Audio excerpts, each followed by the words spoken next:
இறால் வாங்குனீங்கன்னா one time இந்த மாதிரி செஞ்சு பாருங்கள், சூப்பராக இருக்கும். இறாலானோ இது பேர். இதுக்கு வந்து என்னென்ன வெஜிடபிள்ஸ் அப்படின்னு பார்த்துடலாம்.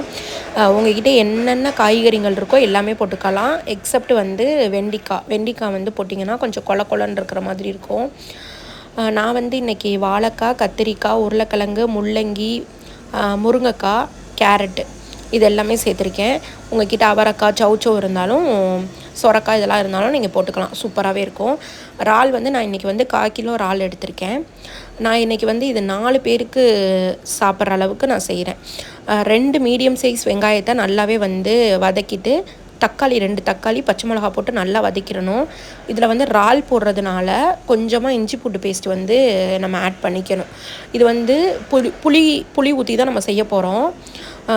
ஆனாலும் இஞ்சி பூண்டு பேஸ்ட் போட்டோன்னா அந்தளவுக்கு ஸ்மெல்லாம் இருக்காது. கொஞ்சமாக போட்டுக்கணும், நல்லாயிருக்கும்.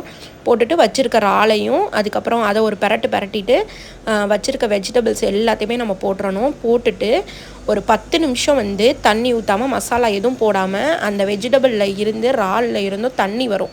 அந்த தண்ணி வர்ற வரைக்கும் நல்லா நம்ம வந்து கிண்டிக்கிட்டே இருக்கணும். அப்போ தான் வந்து அந்த பச்சை ஸ்மெல் போகும்.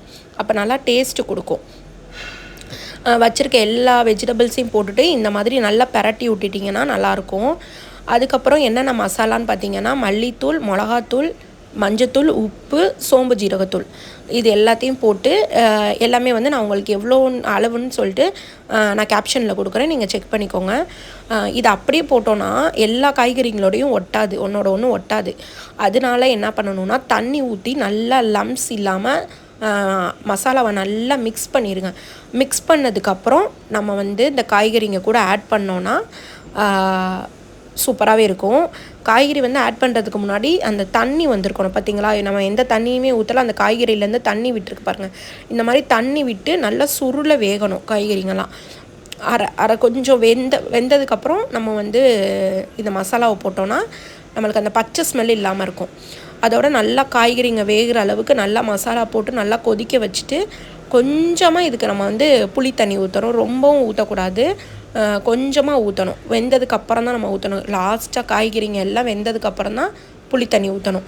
லைட்டாக ஊற்றினாலே போதும், இதுக்கு நல்லாயிருக்கும். ஓவராக இதுக்கு புளி தண்ணி தேவையில்லை. அதுக்கப்புறம் இதுக்கு மெயினாக தேவை என்னதுன்னா, நல்ல திக்கான தேங்காய் பால் நிறையா ஊற்றுனீங்கன்னா ரொம்பவே டேஸ்ட்டாக இருக்கும். நான் இன்றைக்கி வந்து ஃப்ரெஷ்ஷான தேங்காயில் தான் பால் எடுத்திருக்கேன். ஸோ என்கிட்ட ரெடிமேட் மில்க் நான் எப்போவும் ஊற்றுவேன். இன்றைக்கி ஃப்ரெஷ்ஷாக இருக்கிறதுனால ஃப்ரெஷ்ஷாகவே நான் அரைச்சி ஊற்றிட்டேன்.